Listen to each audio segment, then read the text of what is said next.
White City, written by The White City, written by Ceriann Parkhouse, copyrights reserved, on the 26th of February 2026. It was a winter evening in the city of Philadelphia on Thursday, 12th of December 2027. Cara, a small 4 foot and 4 inches young lady, just arrived back to her neighborhood, Tinsville, arriving back from managing punk rock music events at the Mohawk Fest Club, 20 minutes away. Cara, a small but mighty punk rock lover, sign of Aries, and as headstrong and impatient as a launching ram, is currently flaunting a neon pink mohawk and wearing jeans nearly bigger than her, with metal chains almost down to the floor, with a black leather jacket that had a pink lightning stripe down the back. Cara stepped off the train with the train tracks rested on tall metal standing pillar frames with rounded screws and bolts, casting a shadow of superiority to anyone walking beneath them. The lights of the train flashed behind her. A swoop of Arctic air breezes past her like a whirlwind tornado that quickly arrives and departs. Her tall neon pink mohawk didn't move a muscle. It was that waxed onto her head. The sound of the train's vibrations slowly fades into the distance.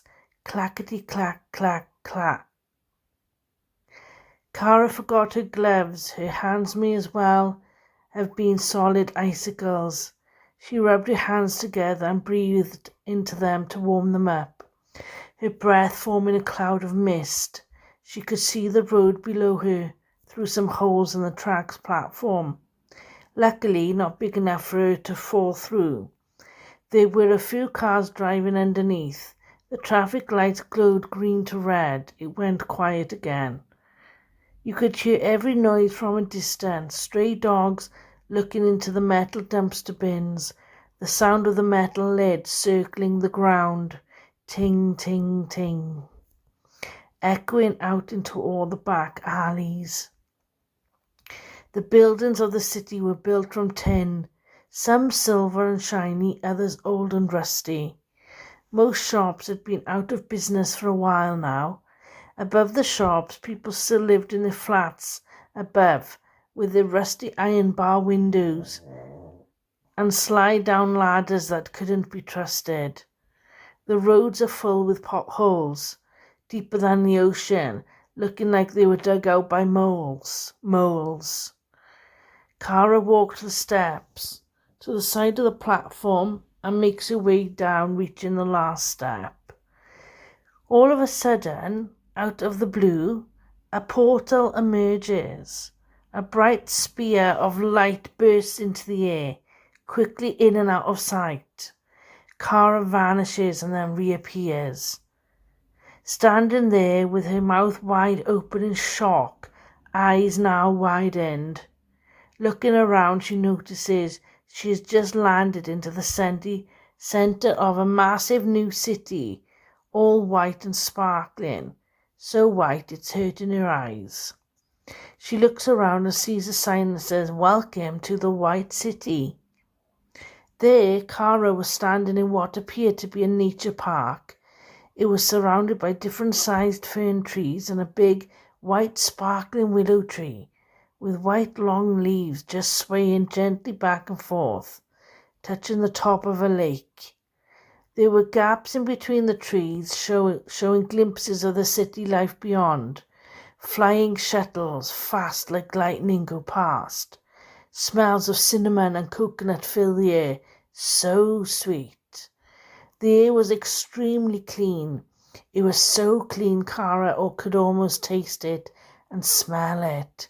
Like clear as day, glacier water, transparent water droplets, melted from snow-topped Alps, like fresh cotton clothes swinging in the breeze on a spring day. But Cara wouldn't know much about that because there was no chance of that back at Tinsville. There was a white shining lake embedded among white fern tree leaves, and around the lake, dotted here and there, little sparkling snow droplet flowers, all around it like glimmering diamonds. And the lake itself was a beautiful aquamarine shade. On the lake there were two little children ice skating with clothes on that seemed to have been designed for winter.